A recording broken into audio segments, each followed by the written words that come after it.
Hello दोस्तों, तो कैसे आप सब। आई होप आप सभी अच्छे होंगे। तो पिछली वीडियो में हमने बात की थी हमारे जो फार्माकोकाइनेटिक्स था उसके एब्जॉर्प्शन और डिस्ट्रीब्यूशन के बारे में, और आज हम बात करने वाले हैं हमारे मेटाबॉलिज्म के ऊपर और देखेंगे कि कौन कौन से फैक्टर हैं जो हमारे मेटाबॉलिज्म को अफेक्ट करते हैं। तो चलो स्टार्ट करते हैं हमारे मेटाबॉलिज्म को और देखते हैं कि मेटाबॉलिज्म क्या होता है। तो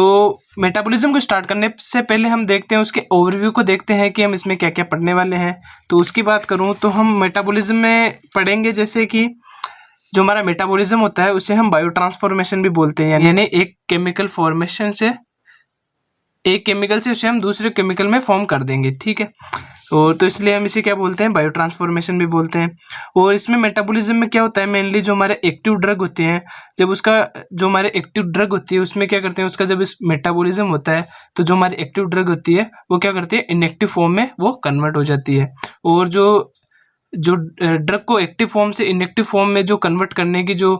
एंजाइम यूज होते हैं, जिन्हें हम बोलते हैं जो हमारे माइक्रोसोमल एंजाइम होते हैं, वो इस जो हमारा मेटाबॉलिज्म है इसमें अहम रोल प्ले करते हैं। तो जो हमारे माइक्रोसोमल एंजाइम है उसकी बात करूँ तो उसमें जो हमारे मेनली यूज होते हैं वो हमारे हो गए P450, यानी जो हमारे एंजाइम का नाम है ये हमारा P450। ये मेनली हमारा जो बायो ट्रांसफॉर्मेशन है, जो हमारा मेटाबॉलिज्म है, इसमें मेनली यूज होता है जो कोई भी ड्रग है उसके मेटाबॉलिज्म में। अब इसके एम की बात करें,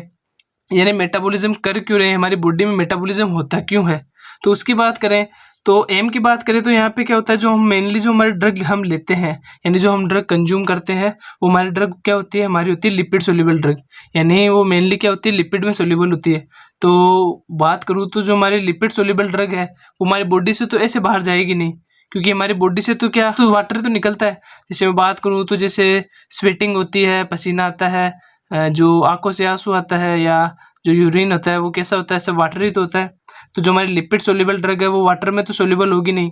तो मेटाबॉलिज्म क्या करता है, जो हमारी लिपिड सोल्यूबल ड्रग है उसको क्या कन्वर्ट करता है, वो वाटर सोल्यूबल में कन्वर्ट करता है, जिससे क्या होगा, जो हमारे वाटर जो कंटेन है उसके थ्रू वो क्या होगा, हमारी बॉडी से एक्सक्रीट आउट कर दी जाएगी जो हमारी ड्रग होगी। तो इसीलिए हम जो हमारा बॉडी में क्या होता है उनका मेटाबॉलिज्म होता है। और कहीं पे जो हमारी कुछ ऐसी ड्रग होती है जो इनएक्टिव फॉर्म में होती है, लेकिन जब उनका जो मेटाबॉलिज्म होता है तो वो एक्टिव फॉर्म में कन्वर्ट हो जाती है, तो उन्हें हम प्रोड्रग भी बोलते हैं। तो जिसे हम अपने इस लेक्चर में आगे हम देखने वाले हैं पूरी डिटेल में। अब जो हमारे मेटाबॉलिज्म होता है मेनली वो दो फेजेस में होता है, यानी जो मेटाबॉलिज्म है उसको हम दो फेज में, जो हमारी ड्रग होती है उनका मेटाबॉलिज्म होता है। तो एक होती है हमारी फेज फर्स्ट, तो इसमें मेनली जो हमारी ड्रग होती है वो ऑक्सीडेशन, हाइड्रोलाइसिस, रिडक्शन, इसके थ्रू हमारी जो ड्रग है वो एक फॉर्म से दूसरे फॉर्म में कन्वर्ट होती है, यानी जो हमारी लिपोफिलिक ड्रग होती है वो क्या होती है, हाइड्रोफिलिक ड्रग में कन्वर्ट हो जाती है। वहीं पे जो हमारी फेज सेकंड की बात करूँ तो इसमें क्या होता है, कॉन्जुगेशन का मतलब हो गया कि एक किसी केमिकल के साथ दूसरे केमिकल का जुड़ना, यानी कुछ ऐसे सब्सटेंस उस ड्रग के साथ जुड़ जाएंगे जिससे क्या होगा, जो हमारी ड्रग होगी वो मोर पोलर हो जाएगी, या उसके जो हमारी ड्रग होगी वो क्या होगी, मोर हाइड्रोफिलिक हो जाएगी, जिससे क्या होगा, हमारी बॉडी से इजीली आउट हो सकती है। तो ओवरव्यू समझ में आ गया हो तो हमारे जो मेन टॉपिक है मेटाबॉलिज्म उसको देखते हैं। तो जो हमारा मेटाबॉलिज्म है उसे हमने देख लिया, जो हमारा मेटाबॉलिज्म है उसे हम बायो ट्रांसफॉर्मेशन भी बोलते हैं। क्यों बोलते हैं, क्योंकि इसमें एक केमिकल से ये दूसरा केमिकल फॉर्म होता है, ठीक है। The conversion of drug from one chemical to another, यानी एक केमिकल से दूसरा केमिकल इसमें फॉर्म होता है। एम हमने देख लिया है कि जो हमारी लिपिड सोल्यूबल ड्रग होती है या जो नॉन पोलर ड्रग होती है उसे हम क्या करते हैं, वाटर सोल्यूबल ड्रग या पोलर ड्रग में क्या करते हैं, कन्वर्ट करते हैं। मेटाबॉलिज्म के थ्रू हमारी बॉडी ये काम करती है। तो इसमें देखें तो हमें ये पता है जो लिपिड सोल्यूबल ड्रग है वो क्या होती है, वाटर सोल्यूबल में कन्वर्ट होती है, जिससे क्या होता है, जो हमारी ड्रग होती है उनकी पोलरिटी इंक्रीज हो जाती है। पोलरिटी का मतलब यही है कि वाटर सोल्यूबल वो ज़्यादा हो जाती है। जो हमारी एक्टिव ड्रग है वो मेटाबॉलिज्म के थ्रू क्या होती है, इनएक्टिव फॉर्म में जो ड्रग होती है उसमें कन्वर्ट हो जाती है। यानी जो हमारी एक्टिव जो ड्रग होती है वो क्या करती है कि जो हमारे फार्माकोलॉजिकल रिस्पॉन्स होता है, यानी जो हम ड्रग ले रहे हैं वो क्या होती है, हमारे एक्टिव फॉर्म में होती है, तो वो जो हमारी ड्रग होगी वो क्या करेगी, अपना फार्माकोलॉजिकल रिस्पॉन्स देगी। वहीं पे अगर वो इनएक्टिव फॉर्म में हो जाएगी तो वो क्या होगी, अपना कोई भी फार्माकोलॉजिकल एक्शन नहीं देगी। लेकिन कुछ एक केस में ऐसी बात होती है, जैसे कुछ ऐसी ड्रग्स होती है जो हम लेते हैं तब तो इनएक्टिव फॉर्म में रहती है, लेकिन उनका मेटाबॉलिज्म होने के बाद वो क्या होती है, एक्टिव फॉर्म में कन्वर्ट हो जाती है, यानी एक्टिवेट हो जाती है, और अपना जो भी फार्माकोलॉजिकल एक्शन है वो देने लगती है। जो उन्हें हम क्या बोलते हैं, उन्हें हम प्रोड्रग बोलते हैं, यानी जो ड्रग लेने पर इनएक्टिव फॉर्म में होती है और जब मेटाबॉलिज्म उनका होता है और वो एक्टिव फॉर्म में कन्वर्ट हो जाती है, उन्हें हम क्या बोलेंगे, प्रोड्रग। तो अगर 2 नंबर में प्रोड्रग का क्वेश्चन आता है या जीपेट लेवल में ये क्वेश्चन देखने को मिलता है, तो आप इसे जरूर समझ लें, ठीक है। एग्जाम्पल की बात करूँ तो जो हमारी मॉर्फिन है वो जब हम इसे लेते हैं तो इनएक्टिव फॉर्म में होती है, और जब उसका जो मेटाबॉलिज्म हो जाता है तो वो मॉर्फिन 6 ग्लूकोरोनाइड में चेंज हो जाती है, जो क्या होती है, एक एक्टिव कंपाउंड होता है। अब आगे बात करूँ तो जो हमारा मोस्ट ऑफ द ड्रग है लिपिड सोल्यूबल होती है, हमारी ज़्यादातर जो ड्रग होती है वो क्या होती है, लिपिड सोल्यूबल होती है। तो so it can be excrete out through metabolism, यानी तो जो हमारे जो लिपोफिलिक ड्रग होगी वो क्या होगी, इजीली तो हमारी बॉडी से एक्सक्रीट आउट हो नहीं सकती, तो इसीलिए हम उनका क्या करते हैं, मेटाबॉलिज्म करते हैं। अब आगे देखें तो जो हमारे मेटाबोलाइट्स है,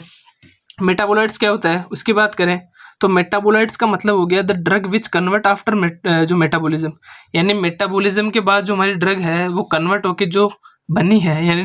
जो हमारी ड्रग है उसका मेटाबॉलिज्म हो गया, उसके बाद जो ड्रग बनी है, नया प्रोडक्ट बना है, उसे हम क्या बोलेंगे, मेटाबॉलिज्म जो मेटाबोलाइट है वो बोलेंगे। जैसे कि आपको ऐसे बताऊं, जैसे जो हमारी ड्रग थी, ठीक है, ये ड्रग थी, अब इसका मेटाबॉलिज्म हुआ, मेटाबॉलिज्म होने के बाद जो हमारी ड्रग थी, जैसे ये इस शेप की हो गई,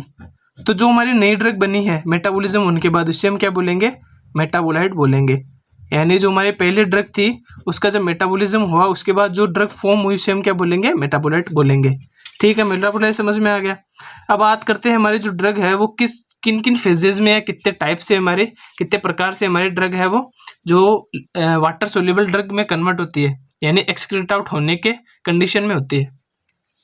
जैसे मेनली बात करूँ तो हमारी कुछ एक ड्रग ऐसी भी होती है जो वाटर सोल्यूबल होती है, यानी लिपिड सोल्यूबल ड्रग नहीं होती, यानी हाइड्रोफिलिक नेचर की ड्रग होती है। जो हमारी हाइड्रोफिलिक नेचर की ड्रग होती है उनको इन कोई सी भी फेज में जाने की जरूरत नहीं है, क्योंकि वो पहले से हाइड्रोफिलिक है, तो उन्हें हाइड्रोफिलिक जो होती है उसमें कन्वर्ट होने की कोई जरूरत नहीं है। तो वो क्या करेगी, हमारे सीधे ही बिना इन फेजेस में जाए वो सीधा ही हमारी किडनी के थ्रू क्या होगी, इजिली एक्सक्रीट आउट हो सकती है। लेकिन जो हमारी लिपोफिलिक ड्रग है उनकी बात करूँ तो जैसे हमारी कुछ फर्स्ट फेज में कन्वर्ट हो जाती है, और कुछ एक की बात करूँ जो हमारी फर्स्ट फेज में नहीं हो पाती वो हमारी सेकंड फेज में क्या होती है, जो वाटर सोल्यूबल कंटेंट के रूप में कंटेंट में चेंज हो जाती है, यानी वाटर सोल्यूबल ड्रग वो हो जाती है। तो फर्स्ट फेज में क्या होगा, ऑक्सीडेशन हाइड्रोलाइसिस रिडक्शन के थ्रू हमारा मेटाबोलाइट्स बनेगा, और जो वो क्या होगा, हमारे किडनी के थ्रू एक्सक्रीट हो जाएगा। वहीं पे अगर वो सेकंड फेज में जाएगा, यानी सेकंड फेज में क्या होगा कि ऐसे सब्सटेंस उसके साथ कनेक्ट हो जाएंगे, जुड़ जाएंगे, जो क्या करेंगे, उसकी जो वाटर सोल्युबिलिटी है उसको इंक्रीज कर देंगे, और वो हमारे जो बाइल हो गया, हमारा जो यूरिन हो गया, इसके थ्रू हमारी बॉडी से एक्सक्रीट आउट हो जाएंगे। अब इन दोनों जो हमारे फेज फर्स्ट है और जो हमारी फेज सेकंड है, इसको हम इसी लेक्चर में आगे बहुत ही डिटेल में देखने वाले हैं कि कौन कौन से जो हमारे एंजाइम है वो यूज होते हैं और ये कैसे होता है, इसके जो मैकेनिज्म है उसकी भी बात करेंगे। The primary site for the drug metabolism, यानी हमारी जो मेनली जो हमारा ड्रग मेटाबॉलिज्म वो सबसे ज़्यादा कहाँ पे होता है, जो सबसे ज़्यादा मेटाबॉलिज्म है हमारे ड्रग का वो कहाँ पर होता है, हमारे लीवर में देखने को मिलता है। और कुछ एक जगह ऐसी भी है वहाँ पे भी हमें देखने को मिलता है, लेकिन सबसे ज़्यादा कहाँ पे होता है, हमारे लीवर में होता है। और देखें तो हमारे किडनी में भी होता है, हमारे इंटेस्टाइन में होता है, हमारे लंग्स में भी होता है, और जो हमारा प्लाज्मा होता है, जो हमारा ब्लड हो गया, वहाँ पे भी हमें कुछ एक %, बहुत ज़्यादा तो नहीं बोल सकते, कुछ एक % क्या हमें वहाँ भी हमारा मेटाबॉलिज्म देखने को मिलता है। आगे बात करूँ, there are different kinds of enzyme system present in the liver, यानी कुछ ऐसे एंजाइम हमारे लीवर में प्रेजेंट होते हैं जो क्या करते हैं, हमारे मेटाबॉलिज्म का काम करते हैं। विच बायो ट्रांसफॉर्म द ड्रग, यानी जो क्या करते हैं, हमारी जो ड्रग है उसका क्या करते हैं, मेटाबॉलिज्म करते हैं। जैसे एंजाइम की बात करूँ तो जो हमारे वो एंजाइम कहाँ पे प्रेजेंट होते हैं, जो हमारी स्मूथ एंडोप्लाज्मिक रेटिकुलम है हमारी किडनी में, वहाँ पे जो हमारे लीवर के एंजाइम प्रेजेंट होते हैं जो क्या करते हैं, जो बायो ट्रांसफॉर्मेशन का काम करते हैं। और उन एंजाइम की बात करूँ तो उन्हें हम बोलते हैं, जो हमारे एंडोप्लाज्मिक रेटिकुलम में कौन से एंजाइम पाए जाते हैं हमारे लीवर में, वो हो गए हमारे जो माइक्रोसोमल एंजाइम है, वो हमारे लीवर में प्रेजेंट होते हैं, जो क्या करते हैं कि जो हमारे ड्रग का क्या करते हैं, मेटाबॉलिज्म करते हैं। यानी कौन से हो गए, हमारे माइक्रोसोमल एंजाइम्स। जैसे माइक्रोसोमल एंजाइम अभी जो मोनली हमारे यूज होते हैं वो कौन से हो गए, जो हमारे P450 एंजाइम है, ये नाम याद रख लेना। ये जो हमारे जीपेट लेवल के जो एग्जाम होते हैं उनमें भी हमें पूछा जाता है। जो हमारे P450 जो हमारे एंजाइम है वो क्या करते हैं, मेनली हमारे जो ड्रग का मेटाबॉलिज्म है वो करते हैं। और भी होते हैं जैसे ऑक्सीडेज हो गए, जो P450 ऑक्सीडेज हो गया, ग्लूकोरोनिल ट्रांसफरेज हो गया, एंजाइम भी हमारे मेनली यूज होते हैं इसमें। अब बात करते हैं हमारे जो फेजेज है, कौन कौन से फेजेज में हमारी जो ड्रग का मेटाबॉलिज्म होता है उसकी बात करें तो हमारा फर्स्ट फेज होगी हमारी फर्स्ट फेज। इसमें क्या होता है, जो हमारी ड्रग होती है उसका क्या होता है कि जो ड्रग है वो ऑक्सीडेशन, रिडक्शन और हाइड्रोलाइसिस के थ्रू हमारी जो लिपिड सोल्यूबल ड्रग है वो किसमें कन्वर्ट होती है, हमारे हाइड्रोफिलिक ड्रग में कन्वर्ट होती है, यानी वाटर सोल्यूबल ड्रग में कन्वर्ट होती है। कैसी होती है वो बात करें तो जैसे हमारे एस्प्रिन के एग्जाम्पल से देखें तो एस्प्रिन में क्या हो गया, एस्प्रिन है, इसमें देखें तो जो हमारा एसिटाइल ग्रुप है यहाँ पे, इसका क्या हो रहा है, हमारा हाइड्रोलाइसिस के थ्रू जो हमारा एसिटाइल ग्रुप है वो क्या हो रहा है, यहाँ से हट रहा है, यानी जो हमारा साइटोक्रोम P450 एंजाइम है वो क्या कर रहा है, इसका हाइड्रोलाइसिस कर रहा है, जिसके कारण जो हमारा एसिटाइल ग्रुप है वो हट के क्या आ गया, यहाँ पे जो हमारा हाइड्रोक्सिल ग्रुप है वो आके अटैच हो गया, यानी जो हमारा O था यहाँ पे क्या हो गया, एक हाइड्रोजन आके अटैच हो गया, जिससे क्या हो गई, जो हमारा कंपाउंड है उसकी क्या होगी, पोलरिटी बढ़ गई,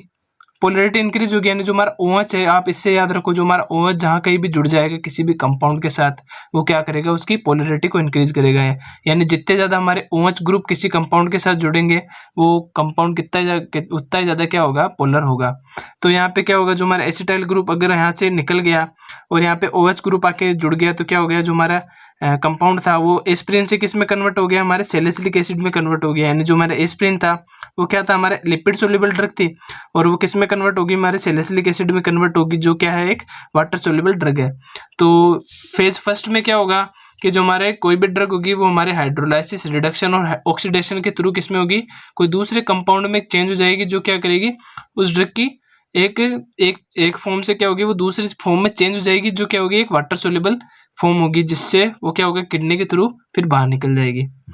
अब आगे बात करें हमारे फेज सेकंड की, तो ये क्या होता है, हमारे फेज फर्स्ट के मुकाबले में क्या होती है, फास्टर होती है, और इसमें क्या होता है कि ये सीधे किसी कंपाउंड को एक कंपाउंड से दूसरे कंपाउंड में चेंज कर देती है। जैसे कि यहाँ पे देखें तो यहाँ इसमें क्या होगा, कोई भी कंजुगेशन होगा, यानी कोई भी कंपाउंड के साथ एक दूसरे ऐसे कंपाउंड आके जुड़ जाएंगे जो क्या करेंगे, उसकी पोलरिटी को सीधे इंक्रीज कर देंगे। जैसे कि कुछ सब्सटेंस की बात करूं, जैसे ये हो गए हमारे ग्लूक्रोनिक एसिड हो गए, हमारे सल्फेट हो गए, ग्लासिन हो गए, ये क्या करते हैं, उस ड्रग के साथ आके जुड़ते हैं और उसे वाटर सोल्यूबल बना देते हैं। These reaction are more polar, so drug can easily excreted by the kidney and liver, यानी वो क्या, ये जो हमारे कंपाउंड है ये क्या करते हैं, इनके साथ जुड़ते हैं और उसे हम जो हमारी ड्रग है उसे पोलर बना देते हैं। जैसे एग्जांपल की बात करूं तो जो हमारे जो सैलिसिलिक एसिड था, जो भी हमने देखा था, जो हमारे सैलिसिलिक एसिड था ये हमारा पोलर कंपाउंड तो था, लेकिन हम क्या करेंगे, अगर वो फेज सेकंड में चला गया, ठीक है, फेज सेकंड में जाने के बाद क्या होगा, यानी जो हमारे सैलिसिलिक एसिड था जब उसके साथ जो ग्लूक्रोनिक एसिड है वो आके इसके साथ अटैच हो गया, यहाँ पे देखें तो यहाँ पे जो हमारा ग्लूक्रोनिक एसिड है वो इसके साथ अटैच हो गया, तो हम यहाँ पे देखें तो अभी हमने क्या बात की थी, यानी जितने ज़्यादा OH ग्रुप किसी कंपाउंड के साथ आके जुड़ेंगे उतना ज़्यादा क्या होगा, उस जो कंपाउंड है उसकी क्या होगी, पोलरिटी इंक्रीज होगी। तो यहाँ पे देखें 1 2 3, यहाँ पे हमें 3 OH ग्रुप देखने को मिल रहे हैं, तो जितने ज़्यादा OH ग्रुप होगी उतनी ज़्यादा क्या होगी, उसकी पोलरिटी इंक्रीज हो जाएगी। तो जो हमारा कंपाउंड बनेगा वो क्या होगा, इजिली हमारी बॉडी से क्या होगा, उसका एक्सक्रेशन हो जाएगा और हमारी बॉडी से वो बाहर निकल जाएगी। तो हमारा मेटाबॉलिज्म में कुछ नहीं है, दो रिएक्शन होती है, यानी फेज फर्स्ट रिएक्शन होती है, फेज सेकंड रिएक्शन होती है, यानी जो कंपाउंड हमारे फेज फर्स्ट रिएक्शन के थ्रू हमारी बॉडी से बाहर नहीं निकल पा रहे हैं वो क्या होगा, हमारे फेज सेकंड में आते हैं, और फेज सेकंड में आने के बाद उन्हें क्या होता है, हमारे जो मेटाबोलाइट्स है, जो वाटर सोल्यूबल मेटाबोलाइट्स है, उनमें कन्वर्ट किया जाता है और हमारे बॉडी से एक्सक्रीट कर दिया जाता है। तो मेटाबॉलिज्म समझ में आ गया, तो हम बात करते हैं हमारे जो कौन से फैक्टर है जो हमारे मेटाबॉलिज्म को जो अफेक्ट करते हैं, यानी जो हमारे मेटाबॉलिज्म को या तो बढ़ा देंगे या क्या करेंगे, उनको कम कर देंगे। तो उनकी बात करें तो उनमें देखें तो जो हमारे फैक्टर्स हैं उनमें एक हो गया हमारा केमिकल फैक्टर हो गया, हमारे बायोलॉजिकल फैक्टर हो गया, और देखेंगे हमारे जो physiochemical properties of the drug, यानी कौन कौन सी फिजियोकेमिकल प्रॉपर्टीज है जो हमारे मेटाबॉलिज्म को अफेक्ट करती है। फिर देखेंगे हमारे जो स्टीरियोकेमिकल जो हमारा एस्पेक्ट है उसके थ्रू हमारे कैसे हमारे मेटाबॉलिज्म पर इफेक्ट पड़ता है। तो बात करते हैं हमारे जो केमिकल फैक्टर है उसकी बात करते हैं। केमिकल फैक्टर में पहला हो गया हमारा एंजाइम इंडक्शन, ठीक है। अब इसे हम एंजाइम इंड्यूसर भी बोल सकते हैं। तो इंड्यूसर का मतलब हो गया, इससे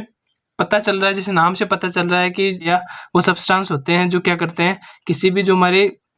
मेटाबॉलिज्म एबिलिटी है उसको इंक्रीज कर देते हैं, जिससे क्या होता है मेटाबॉलिज्म फास्ट हो जाता है। ठीक है। अब इसमें क्या होगा, increase in the both liver size and liver blood flow, ये क्या करेंगे, जो हमारा लीवर साइज है उसको इंक्रीज कर देंगे और जो हमारा ब्लड फ्लो है लीवर के अंदर उसको इंक्रीज कर देंगे, यानी जितना अच्छा ब्लड फ्लो होगा उतना अच्छा तो वो काम करेगा। और वो क्या करेंगे, increase stability of cytochrome P450 enzyme, यानी जो हमारा एंजाइम है उनको क्या करेंगे, स्टेबिलिटी प्रोवाइड करेंगे, जिससे क्या होगा वो और अच्छे से अपना काम करेंगे। जैसे एग्जाम्पल से देखें यहाँ पे, जैसे हमने कोई स्टेरॉइड लिया है ना, हमारे ओरली रूट से हमने क्या किया, एक स्टेरॉइड लिया, ठीक है। और वहाँ पे हमारा जो क्या कर रहा है, जो हमारा साइटोक्रोम P3A4 है, जो हमारा एक एंजाइम है, वो क्या कर रहा है, इसको एक इनएक्टिव कंपाउंड से एक्टिव कंपाउंड से इनएक्टिव कंपाउंड में क्या कर रहा है, चेंज कर रहा है। वहीं पे हमने क्या किया, जो हमारा रिफाम्पिन है वही क्या है, एंजाइम इंड्यूसर है, तो क्या करेगा, इसकी हमने क्या किया, इसके साथ दिया, ठीक है। ये क्या करेगा, जो हमारा इस एंजाइम की क्या करेगा, इसकी जो रिएक्टिविटी है उसको इंक्रीज कर देगा, जिससे ये जो हमारा एंजाइम वो क्या करेगा, इसको जल्दी से एक्टिव कंपाउंड से क्या होगा, इनएक्टिव कंपाउंड में चेंज कर देगा, जिससे क्या होगा, ये हमारा बॉडी से इजीली क्या होगा, एलिमिनेट हो जाएगा या एक्सक्रीट आउट हो जाएगा। तो एंजाइम इंड्यूसर का मतलब आपको पता चल गया होगा, सिंपल सा ये है, जो एंजाइम की एक्टिविटी को इंक्रीज कर देता है वो हमारा इंड्यूसर हो गया। वहीं पे बात करते हैं जो हमारा एंजाइम इनहिबिशन है। अब ये जो हमारा एंजाइम इंड्यूसर है उसका क्या होता है, डायरेक्ट अपोजिट होता है, यानी ये जो हमारा इंड्यूसर वो क्या करता है, एंजाइम की एक्टिविटी को बढ़ाता है, और ये इनहिबिशन क्या करेगा, उसकी एक्टिविटी को क्या कर देगा, डिक्रीज कर देगा। तो ये भी हमारे दो टाइप से होते हैं, एक तो ये डायरेक्टली जो हमारा एंजाइम उसकी एक्टिविटी को डिक्रीज करता है, एक हमारा इनडायरेक्टली रूप से वो क्या करता है, उसकी एक्टिविटी को डिक्रीज करता है। जैसे डायरेक्ट रूप से बात करूँ तो इंटरेक्शन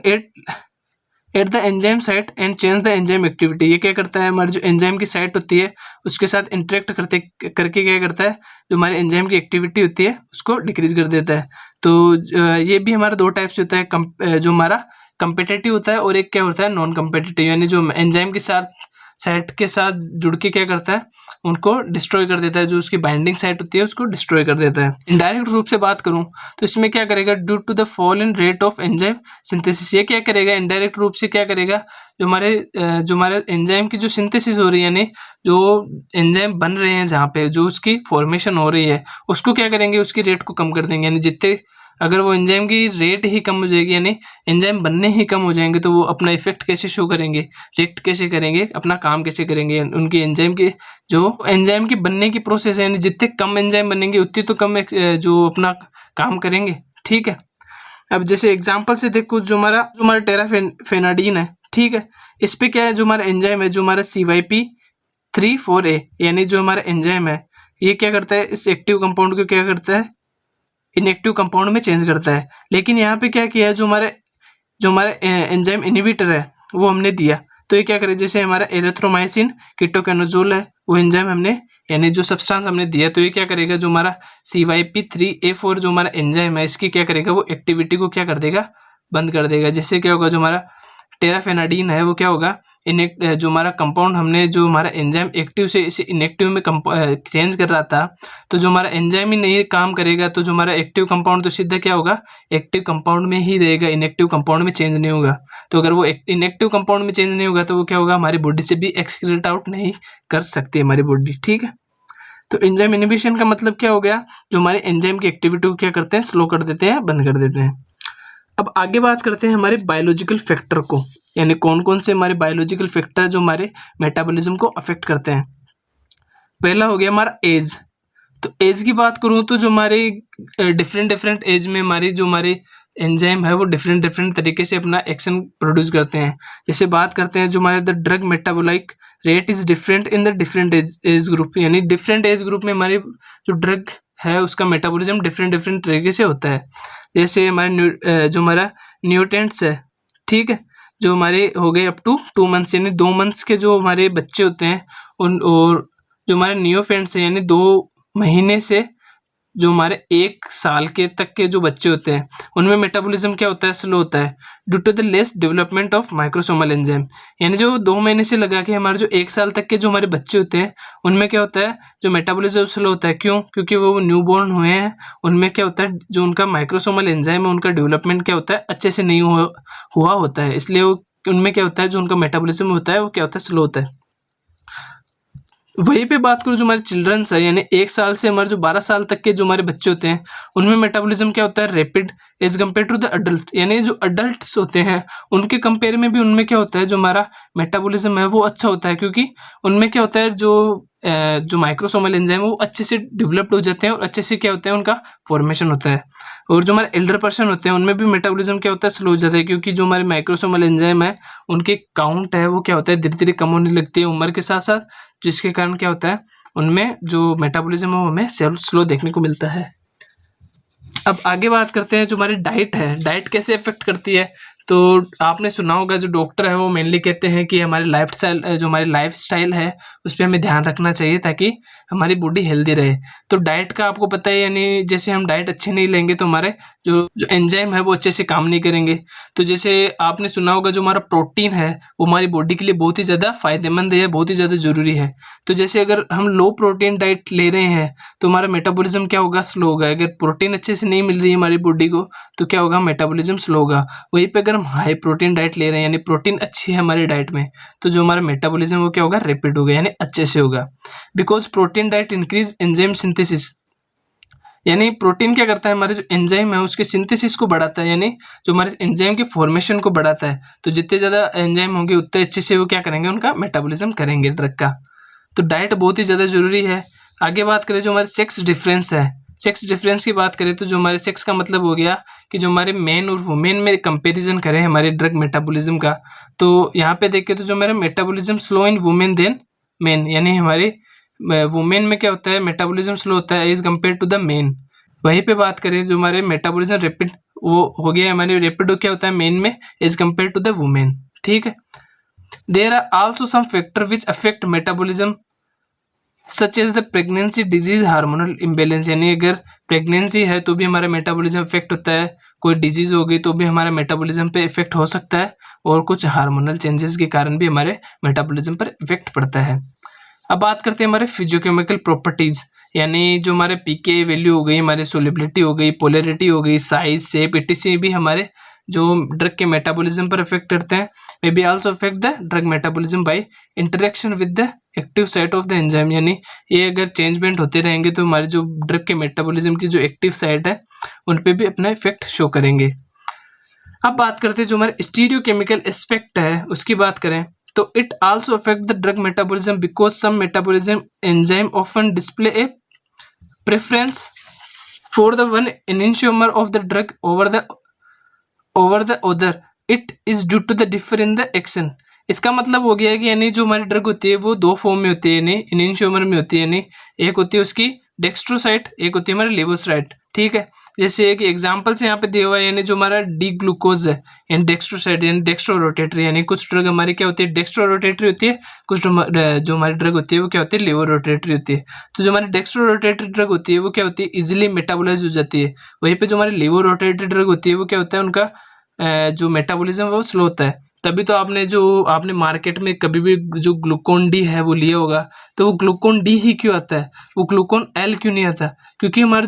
जो हमारे डेक्स्ट्रोरोटेटरी जो हमारा ग्लूकोज है वो क्या होता है, उनका मेटाबॉलिज्म अच्छे से होता है और वो अपना इफेक्ट जल्दी से अच्छे से दे पाते हैं, इसलिए वो मार्केट में अवेलेबल होते हैं। वहीं पे जो हमारा ग्लूकोन एल है वो मार्केट में नहीं मिलता हमें देखने को, क्योंकि उसका मेटाबॉलिज्म नहीं होता। तो यही हमारा जो